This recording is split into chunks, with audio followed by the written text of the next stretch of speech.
So today we are going to read about lesson 3. Okay, so lesson 3 is fiber to fabric. In class 6 you have already read about fiber to fabric about plants. Yes or no? So in class 7 we will read about the fiber to fabric, means what all the fibers we get from the animals and how we are converting them into fabric. Okay, from animals. So let's read. So some fibers obtained from plants, we have already known that one, cotton, jute, yes or no. So now we will read that the wool, silk fibers are obtained from animals. So wool is obtained from the fleece of sheep or yak. Fleece is nothing but the hair. From the hair of the animals we get the wool. Okay, wool and silk are the fibers that we get from the animals. So silk fibers come from cocoon of the silk moth. So wool we get from the hair of the animals, yes or no, sheep and yak. But the silk fibers we get from the insect called the silk moth. Okay. So do you know which part of the sheep's body yield fibers?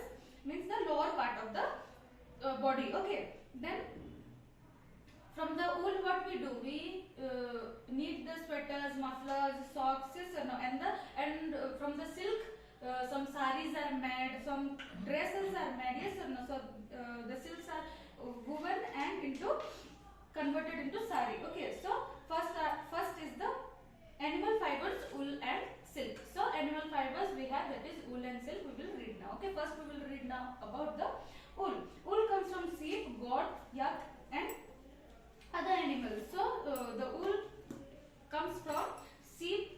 Okay, not only sheep but goat, yak and other animals also.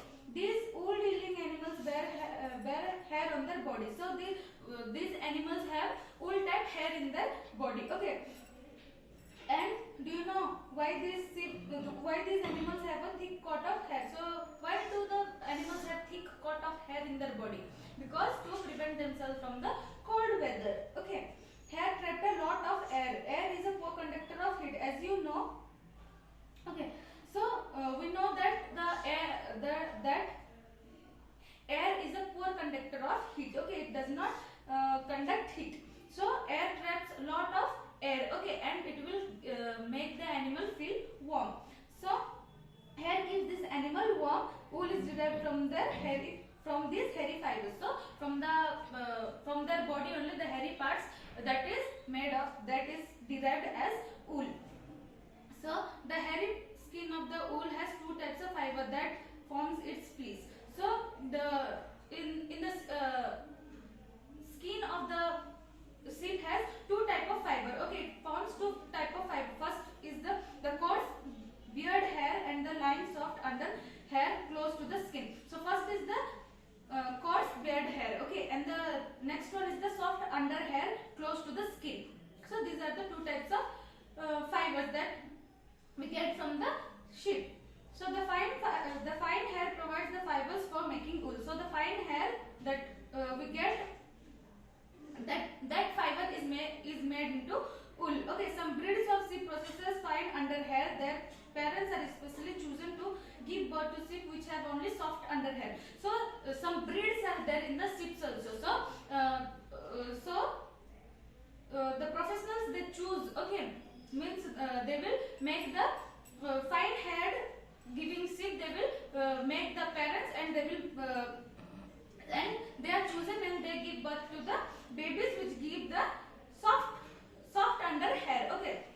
So this process of selecting parents from obtaining special characters in their offspring such as soft under hair is sheep. It is termed as selective breeding. So for the soft hair, for the soft hair, we are choosing some animals, yes or no, some kind of animals to give the special type of offspring, means children. So this process is known as selective breeding. We are selecting, no, that is why it is known as selective breeding. So next is animal that yield wool. So we will see which all the animals give wool. Okay, several breeds of sheep are found in different parts of our country. So many types of sheep are found in different parts of our country. Okay, however the fleece of hair is not the only source of wool, though wool is commonly market is sheep wool. So the only source of wool is very commonly found in the means from the sheep. What the wool we get now, it is very commonly found in the market. Okay, yak wool is common in Tibet and Ladakh. So in Tibet and Ladakh now, yak wool is very famous. Okay, then Angora wool is obtained from Angora goats found in hilly regions such as Jammu and Kashmir. So in Jammu and Kashmir, Angora goats give Angora wool. Okay, so wool is also obtained from goat hair. So not only sheep and yak, but it is also obtained from goat hair also. The underfur of Kashmiri goat is soft. It is woven into fine shawls called pashmina shawls. So we have already known, must be heard from our parents, means our mothers, that they will tell that Kashmiri shawl is very nice. Yes or no? Because the Kashmiri goat hair is not very soft, and that wool is woven into fine shawls. Okay, and that type of shawls are known as pashmina shawls. The fur of the body of camel is also used as wool. So now the fur of some certain camels are also used as wool, and llama and alpaca found in South America also is wool. So here in the picture you can see llama and alpaca, they also yield some wool in South America. Okay, so see, these are the picture of the wool giving animals. Okay, Angora goat, camel, yak, llama and alpaca. The next is from fiber to wool. So how the fiber is made into wool we will know now. For obtaining wool, sheep are reared. Their hair is cut and processed into wool. So for the process of from fiber to wool now, so sheep are reared. Okay, means they are kept in some places. Okay, in more amount, and the hair is cut and processed, and some process goes on from the hair to wool. Okay, so that one we will see now. First one is the rearing and breeding of sheep. So if you travel to the hill in Jammu and Kashmir, Himachal Pradesh, Uttaranchal, Arunachal Pradesh and Sikkim, or the plains of Rajasthan, Punjab, Haryana and Gujarat, you can see shepherds taking their herds of sheep for grazing. So what are the names I took now? The states of India. So here if we will go, then we can see more amount of sheep will be there and shepherds will be taking care of them. Okay, so sheep are herbivorous and prefer grass and leaves. So sheep are, we already know that sheep are herbivorous animals. They eat only grass and small leaves. Okay, apart from grazing, sheep rearers also feed them a mixture of pulses, cones, jowar, oil cakes, leftover, taking out oil from sheep and minerals. So not only they will eat grass and pulses, grass and leaves, sorry, but the shepherds, they will give pulses, corn, jawar, oil cakes to them, and some minerals also. Okay, in winter sheep are kept indoor and fed on leaves and grains and dry fodders. So during winter season now, the sheep are not taken out for the grazing. Okay, they are kept inside, means indoor only, they are kept inside, and they are, what they will eat? They will eat only leaves, grains and dry fodders. So sheep are reared in many parts of our country for wool. So in different parts of our country, in different states like Jammu and Kashmir, Himachal Pradesh, Sikkim, so everywhere the sheep are reared for wool.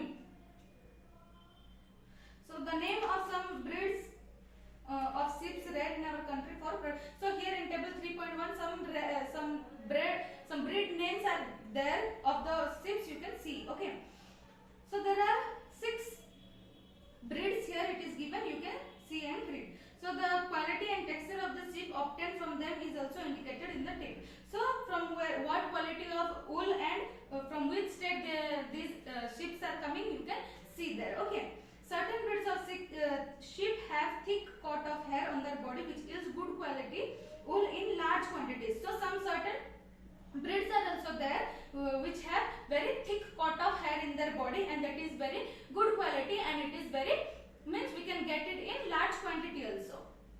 As mentioned earlier, these sheep are selective breed, which one parent being a sheep of good breed. So before only I have told no that some good ships are selected as parents to give birth to one nice giving offspring. So that is known as selective breed. No, so like that only one parent is selected. So that type of ships give good quality and with large quantities of wool. So once the red sheep have developed a thick growth of hair, hair is shaved off for getting wool. So if one sheep is having thick hair in his body, in its body, then the hair is shaved, okay, and we are getting wool from that hair. So processing fiber into wool. So how the process, how it is done, we will see now. The wool which is used for knitting sweaters or for the weaving shawls is the finished product of the long process, which involves the following steps. So the sweaters we wear and the shawls also we see now, that is the final process of making the fibers into wool. So step 1 is the fleece of wool along with the thin layer of skin is removed from its body.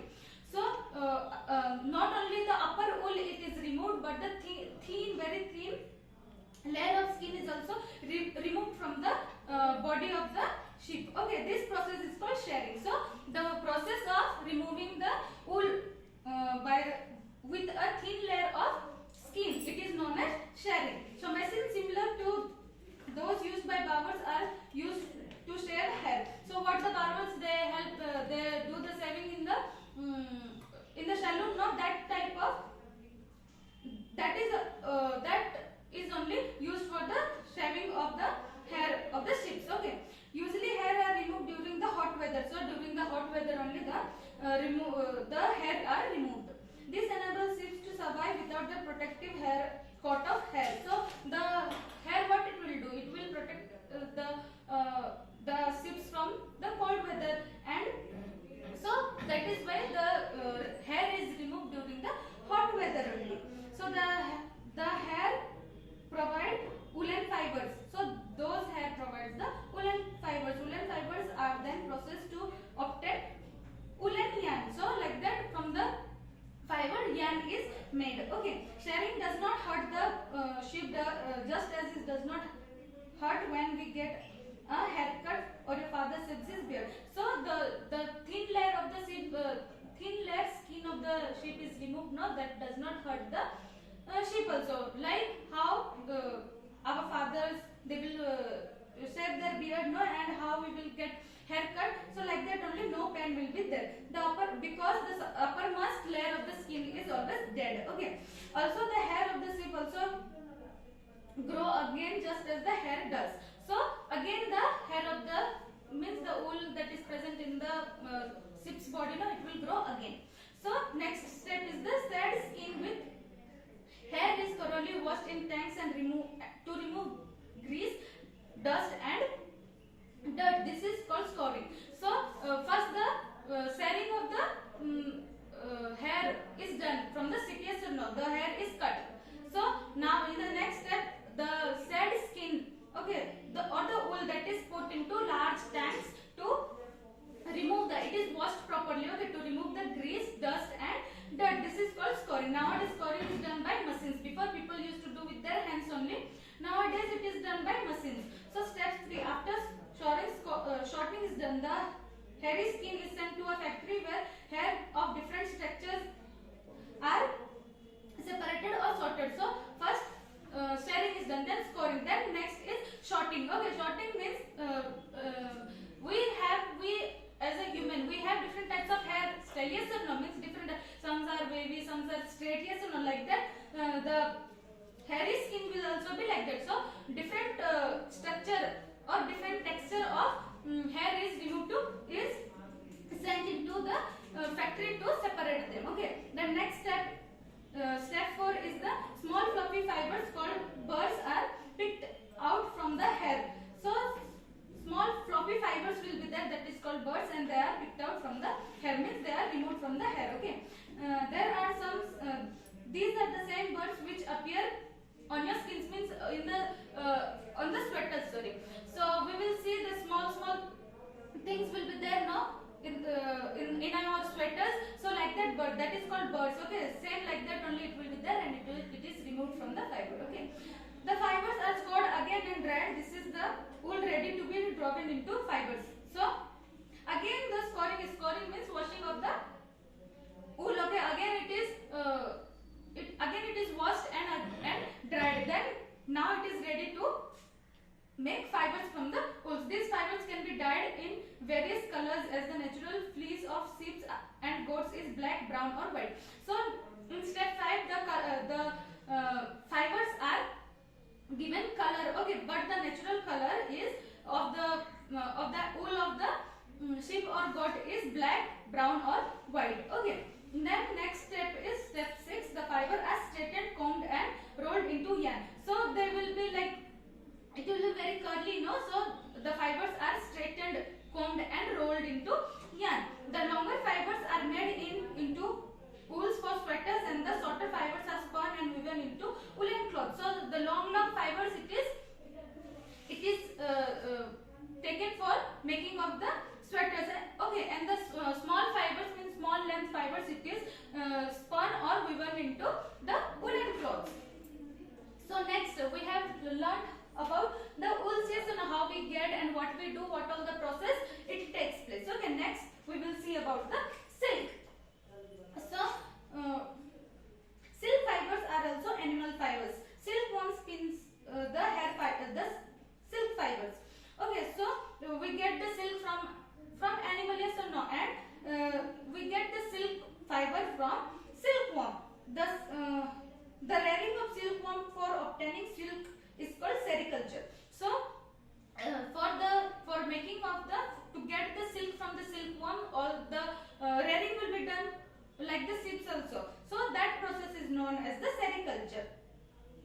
Okay, then how the life cycle, what is the life cycle of the silkworm we will see now. So life history of silk moth. The female silk moth lays eggs from which hatches larvae which are called caterpillar or silkworm. So the female silk moth, here in the picture you can see, this is the male, this is the female. The female is little big and the male is little small. Okay, so the female silk moth now it will lay some eggs, okay, on the leaves of some trees. Okay, so those larvae, the eggs are called larvae, and when the larva will come out, no, it will become one caterpillar or silkworms. Okay, they grow in size when the caterpillar is ready to enter the next stage of its life history called pupa.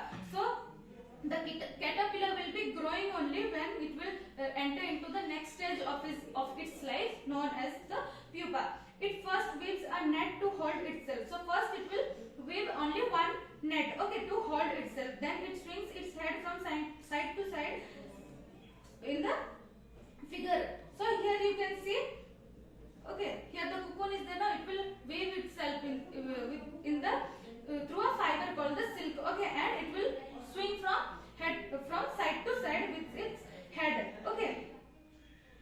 During this movement of the head, the caterpillar secretes fiber made of protein which hardens on exposure to air and becomes silk fiber. So when its head is moving side to side, now it will secrete some fibers. Okay, that is protein, and when it will come in contact with the air, it will become hard and we can get it as silk fibers. Soon the caterpillar completely covers itself by the silk fibers and turns into pupa. So inside only it will secrete more silk, okay, and it will cover and it will turn into pupa. The further development of the pupa into moth continues inside the cocoon. So the pupa it will develop into moth inside the cocoon only. Silk fibers are used for weaving silk clothes. So silk is used for making silk clothes. Okay.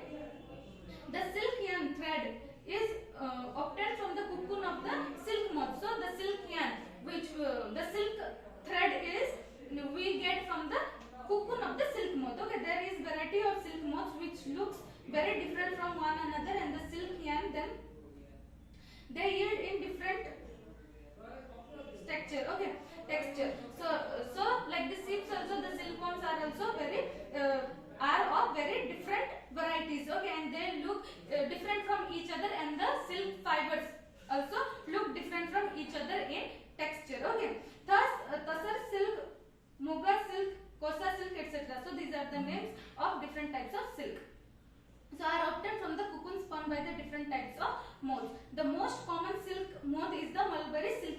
the most common silk moth is the mulberry silk moth. Okay, because it lays its egg in the mulberry tree.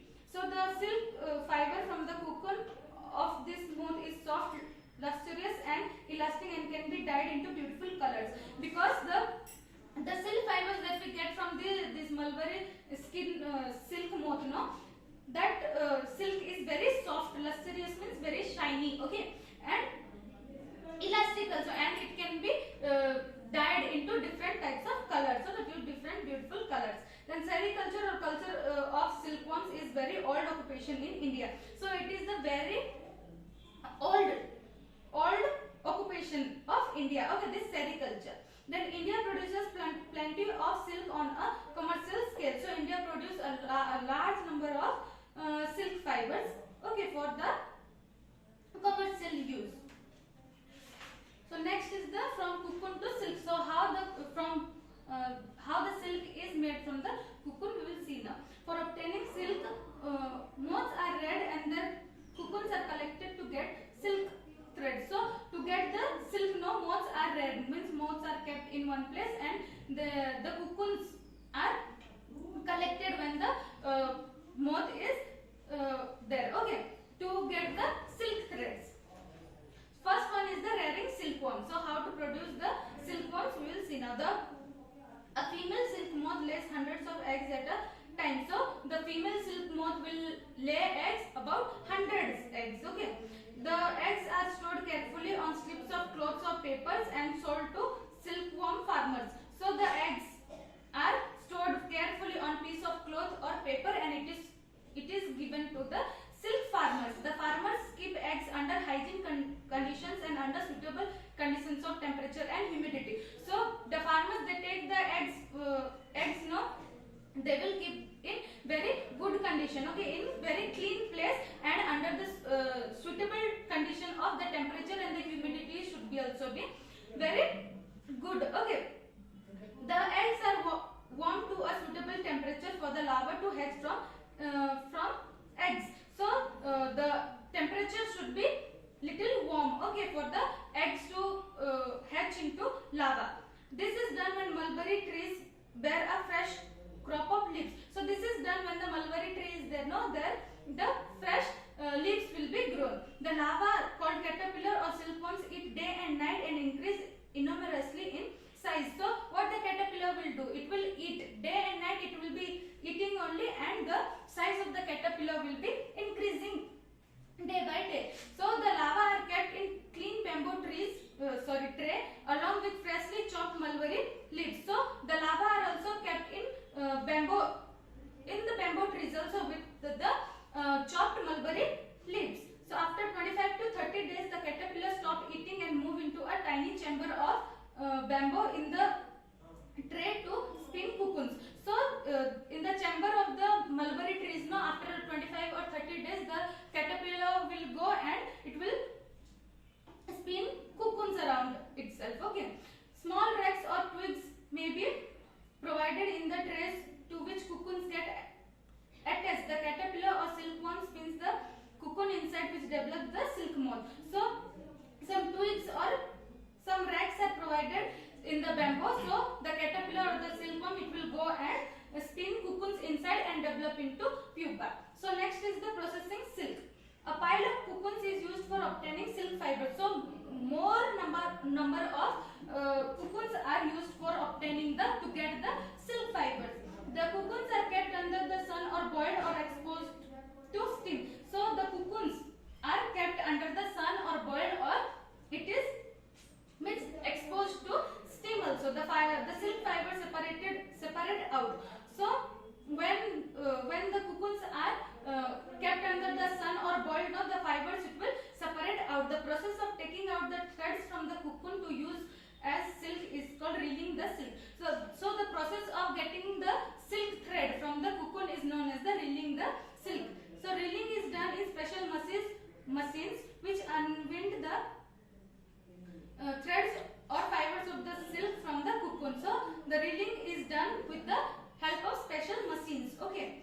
So silk fibers are then spun into silk threads which are woven into silk clothes by weavers. So after the silk fiber made into silk yarn, and the silk yarn it is given to the weaver to make silk clothes.